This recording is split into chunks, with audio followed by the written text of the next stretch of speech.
Baik. Video kali ini merupakan kelanjutan dari video tutorial pelaporan SPT tahunan PPh orang pribadi 1770 bagi usahawan UMKM melalui e-form. Jika di video tersebut... bentar. Kayaknya sepi banget deh. Oke, sip. Jika di video tersebut pelaporannya menggunakan e-form versi lama, di video kali ini kita akan mencoba melaporkan SPT tahunan dengan e-form versi baru, yaitu dengan format PDF. Apa itu e-form versi PDF sudah kami jelaskan sedikit pada video tutorial e-form tadi. Jika belum lihat, cek aja ya. Sama seperti pengisian e-form versi lama, kita wajib menyiapkan beberapa data, diantaranya rekapitulasi peredaran bruto. File isiannya silahkan download pada link yang saya sertakan pada kolom deskripsi. Lalu kedua, siapkan daftar harta, hutang jika ada, dan terakhir susunan anggota keluarga. Sekarang kita langsung saja mengisi SPT dengan e-form versi PDF. Tapi sebelumnya... Namun sebelumnya kami ucapkan terima kasih buat teman-teman yang telah mendukung channel ini.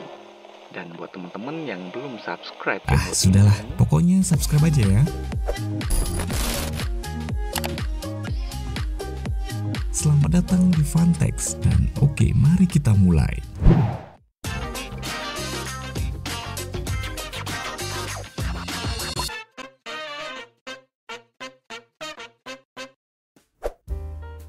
Baik, seperti biasa kita buka browser kita terlebih dahulu.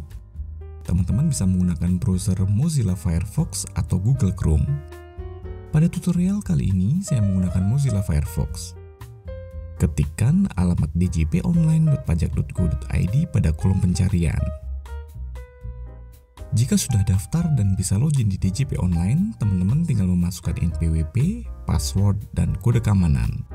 Tapi jika belum daftar, belum bisa login atau lupa dengan password, teman-teman bisa cek video cara daftar pada DJP Online pada link di atas.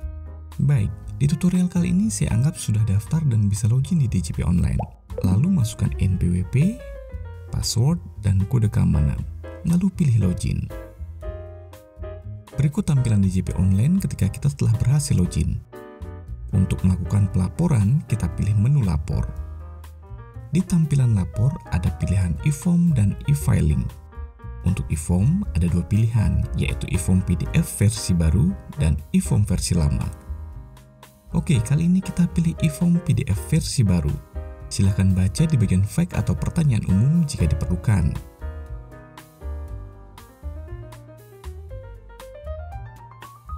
Setelah kita memilih e-form, terdapat daftar SPT yang telah dilaporkan di tahun-tahun sebelumnya. Tapi jika belum pernah lapor di tahun sebelumnya, maka pada daftar ini akan kosong.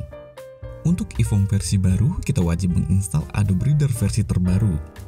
Jika teman-teman sudah install Adobe Reader, tapi e-form tidak bisa terbaca, kemungkinan besar versi Adobe Reader yang ada belum versi terbaru. Oke, untuk Adobe Reader terbaru silahkan klik link di menu bagian ini. Ikuti petunjuk instalasi sampai selesai. Instalasi Adobe Reader ini hanya sekali saja pada satu komputer atau laptop. Tujuannya untuk bisa membaca file e-form PDF nanti yang akan kita isi. Saat ini laptop saya sudah terinstall Adobe Reader terbaru, jadi saya tidak perlu menginstal lagi.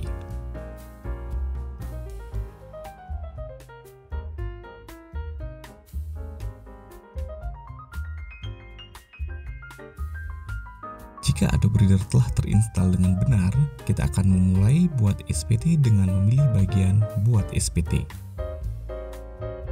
Maka akan muncul pertanyaan seperti halnya e-filing atau e-form versi lama. Apakah Anda menjalankan usaha atau pekerjaan bebas? Jika pilih iya, maka akan ada pilihan e-form 1770, yang artinya e-form untuk usahawan atau bagi yang menjalankan pekerjaan bebas.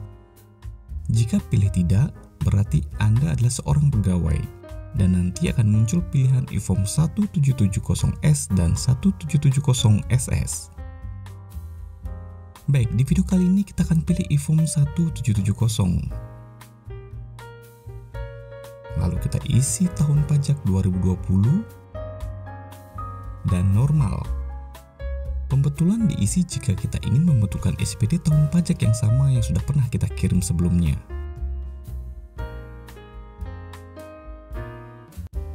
Untuk media pengiriman token, kita bisa memilih email atau SMS.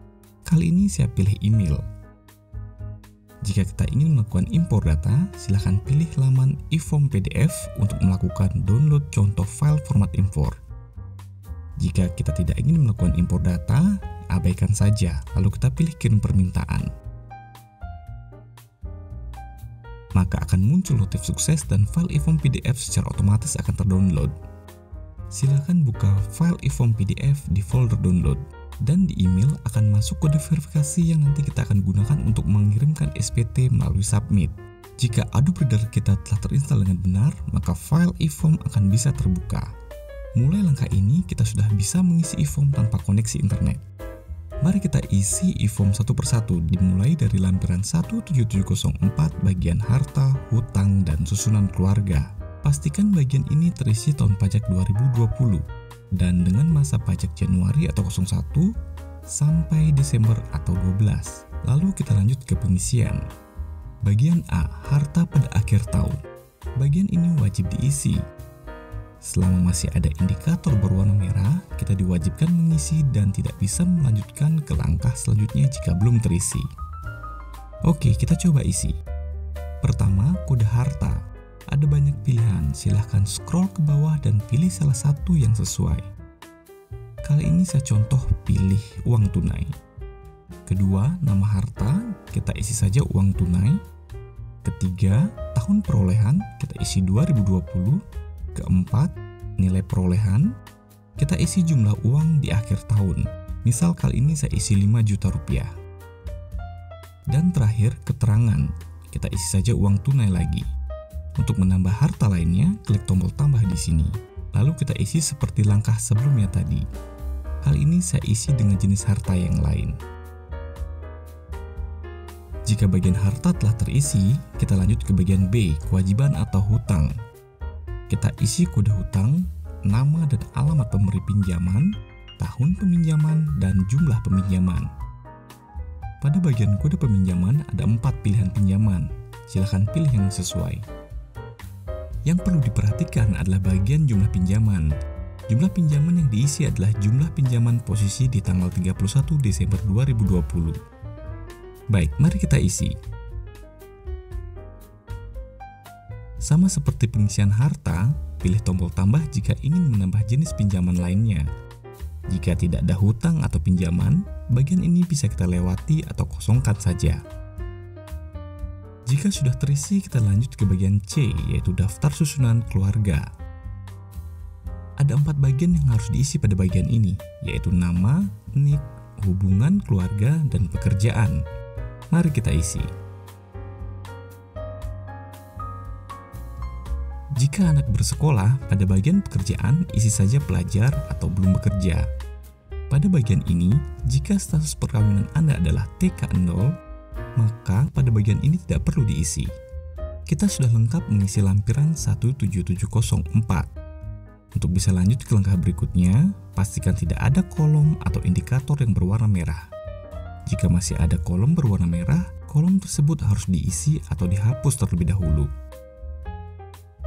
Baik, kita lanjut ke lampiran 17703 dengan memilih tombol selanjutnya. Lampiran 17703 terdiri dari 3 bagian. Bagian A merupakan bagian untuk mengisi penghasilan yang dikenakan final atau bersifat final. Bagian B merupakan penghasilan yang tidak termasuk objek pajak. Bagian C merupakan penghasilan istri atau suami yang dikenakan pajak secara terpisah. Kita mulai dari bagian A. Ada 16 poin jenis penghasilan yang dikenakan PPh final. Silahkan dibaca satu persatu. Jika ada penghasilan seperti salah satu pada ke-16 poin tersebut, silahkan isi jumlah penghasilannya dan PPh yang telah dibayar atau dipotong oleh pihak pemberi penghasilan. Jika tidak ada, kosongkan saja. Pada bagian B merupakan daftar penghasilan yang tidak termasuk objek pajak. Ada 6 poin jenis penghasilan ini, silahkan diisi jika ada, kosongkan jika tidak ada. Bagian C merupakan penghasilan suami atau istri yang dikenakan pajak secara terpisah, silahkan diisi jika ada, kosongkan jika tidak ada. Pada lampiran 17703 yang perlu diperhatikan adalah bagian A poin 16, yaitu penghasilan lain yang dikenakan pajak final dan atau bersifat final. Poin 16 ini adalah jenis penghasilan bagi wajib pajak dengan penghasilan bruto tertentu, yaitu penghasilan bruto dengan jumlah di bawah 4,8 miliar rupiah dalam setahun atau kategori wajib pajak UMK UMKM. Jenis pajak ini diatur dalam Peraturan Pemerintah Nomor 46 Tahun 2013 dan Nomor 23 Tahun 2018 dengan tarif 0,5%. Untuk mengisinya, teman-teman cek bagian ini. Dan setelah dicek, maka akan muncul tombol PP4623 di bagian atas. Kita pilih tombol tersebut. Maka akan muncul tampilan isian daftar penghasilan bruto dan pembayaran PPh final PP46 PP23. Pertama, kita perhatikan indikator warna merah terlebih dahulu. Kita pilih iya. Nantinya jumlah penghasilan bruto dan PPh final yang kita isi di sini akan masuk ke lampiran 17703 bagian A poin 16 tadi. Setelah pilih iya dan indikator berwarna merah hilang, lalu kita ke bagian atas. Kita isi alamat terlebih dahulu. Lanjut ke kolom isian penghasilan. Ada 5 kolom yang harus diisi, yaitu NPWP, masa pajak, alamat, penghasilan bruto, dan PPh final. Jika kita telah membayar PPh final 0,5%, maka pada isian kolom ini akan muncul daftar nilai peredaran bruto dan PPh final yang telah kita bayar secara otomatis. Kita hanya tinggal mengisi di bagian alamat. Tapi jika belum membayar dan berencana akan mau membayar, silahkan tambahkan baris isian sampai 12 baris dengan memilih tombol tambah.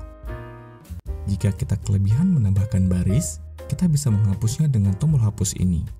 Jika ingin melakukan impor data, silahkan impor data sesuai dengan contoh format impor file CSV dan tidak perlu lagi menambahkan atau mengisi kolom. Oke, mari kita isi satu persatu.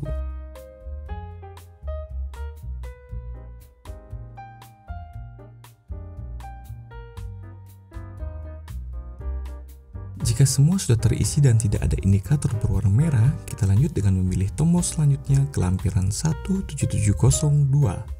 Lampiran 17702 merupakan isian kredit pajak berupa daftar pemotongan atau pemungutan oleh pihak lain. Isian ini diisi jika ada pemotongan atau pemungutan PPh pasal 22 atau PPh pasal 23. Silahkan isi atau impor data jika ada. Tapi jika tidak ada, abaikan dan kosongkan saja.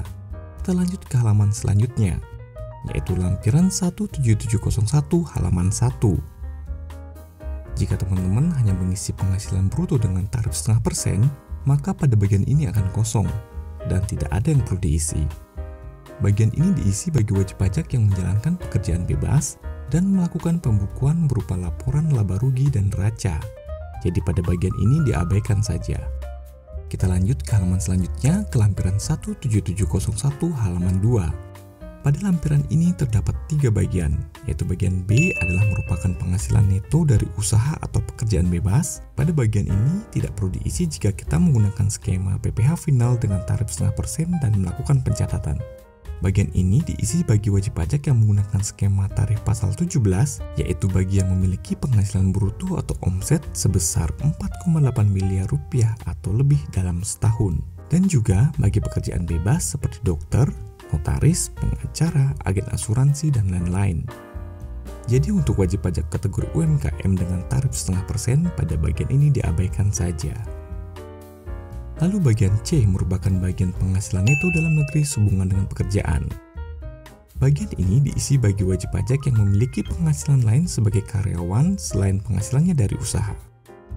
Bagian ini diisi sesuai dengan bukti potong 1721 A1 atau A2 atau bukti potong tidak final lainnya yang diterima dari tempat bekerja. Tapi jika tidak ada bukti potong atau tidak bekerja sebagai karyawan, maka pada bagian ini dikosongkan saja. Bagian D merupakan isian penghasilan neto dalam negeri lainnya. Ada 6 poin jenis penghasilan, silahkan diisi jika ada dan kosongkan jika tidak ada. Baik, lanjut kita masuk ke induk SPT. Pertama kita perhatikan indikator berwarna merah yang wajib kita isi. Pertama, kita isi nomor telepon atau handphone. Lalu yang kedua, pilih KK pada status kewajiban perpajakan suami istri. Apa itu KK, HB, PH, dan MT dijelaskan pada petunjuk pengisian e-form di awal bagian ini.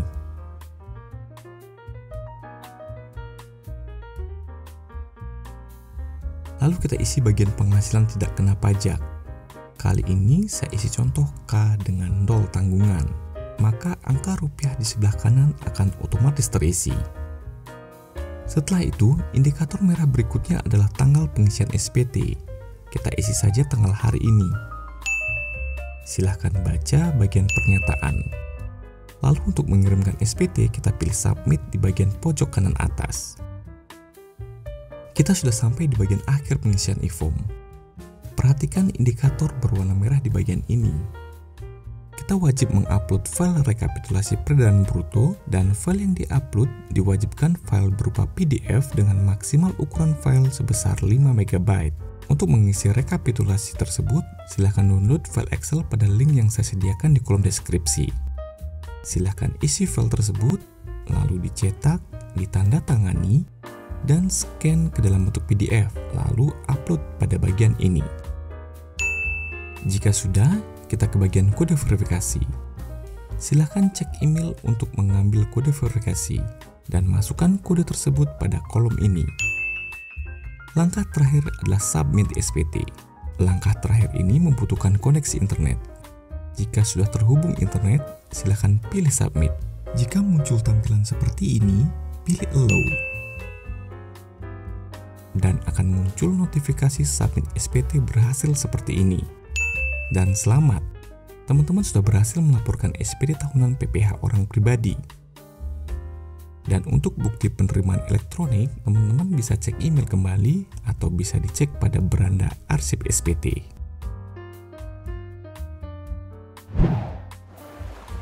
Seperti biasa, jika ada pertanyaan jangan ragu, silahkan tulis saja di kolom komentar. Terakhir, mohon maaf jika ada hal yang kurang berkenan dalam penyampaian tutorial kali ini. Dan jika dirasa video ini bermanfaat, silahkan bagikan video ini ke teman-temanmu yang lain. Sakit gigi? Gak enak rasanya. Sampai bertemu lagi di video selanjutnya. Ahai. Terima kasih and stay fun.